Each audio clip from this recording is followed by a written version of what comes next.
Hi, welcome back. And now we'll start part two with attributes. So to start off, we need to talk about the brain and its functions. So if we look right here, we can see the frontal lobe, and it is for problem solving.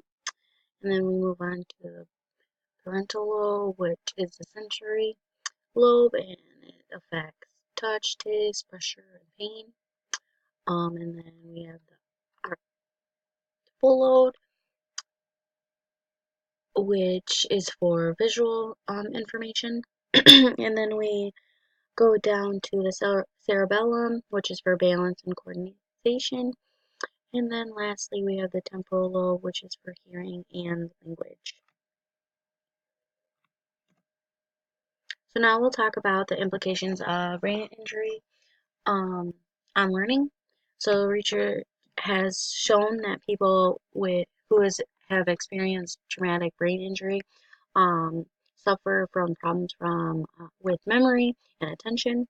It also causes higher rates of depression and sleep problems. And if we're looking in the classroom, um, students can show problems with schoolwork related to depression and the fatigue from sleeping problems. This can also affect higher order problem solving in executive functioning processes. Um, and then if we're looking at if language areas of the brain are injured, it can affect reading comprehension, spelling, and the use of receptive and expressive language. The brain and autism. So autism is a neurological disorder that severely affects a child's development. Studies have shown that there is a structural difference um, in the brain of kids with autism.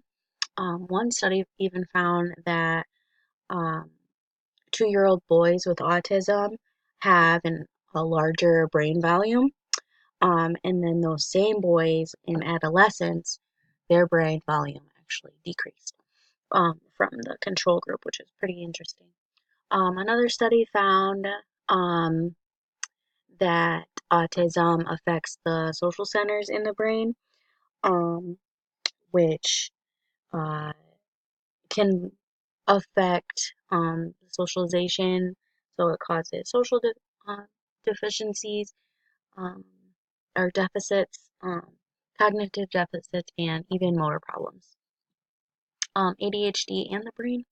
So ADHD is one of the few learning disabilities that has a distinct link to environmental toxins. It is caused by the brain's inconsistent processing of sensory input.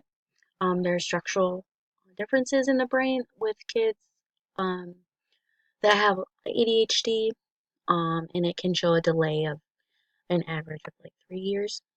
Um, there are structural abnormalities in some parts of the brain, um, and it seems to uh, that these kids function in a different manner than the ones of the control group.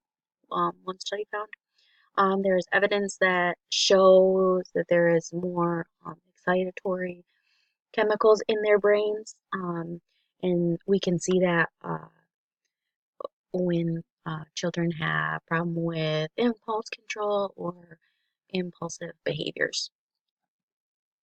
Um, Biochemical influences on learning. So ADHD and TS are conditions that may co-occur by biochemical irregularities. Uh, in the classroom, investigators have found that medicated students improved in accuracy and quantity of their work. Um, Bioirregularities can be influenced by pharmaceutical substances that we eat and things that we drink. Of course, the decision to use medication is always an individual one and it is not appropriate for every child.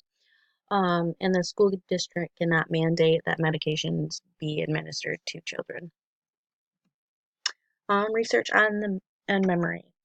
So Alcine Silva, who is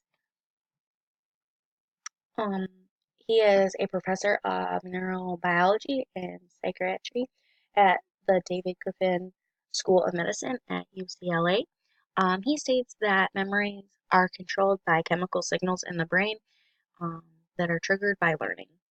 Another researcher I found that um, there's a biochemical link to memory.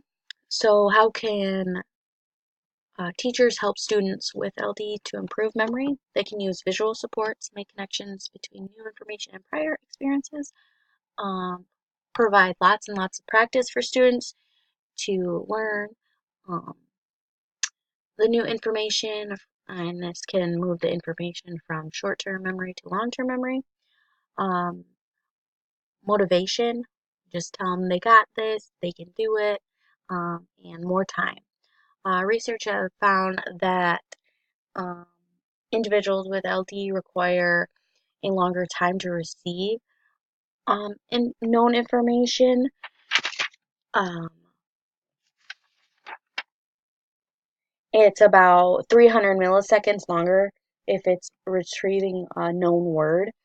And they say that giving students with LD extra time to complete work may not only be helpful, but it also may be necessary.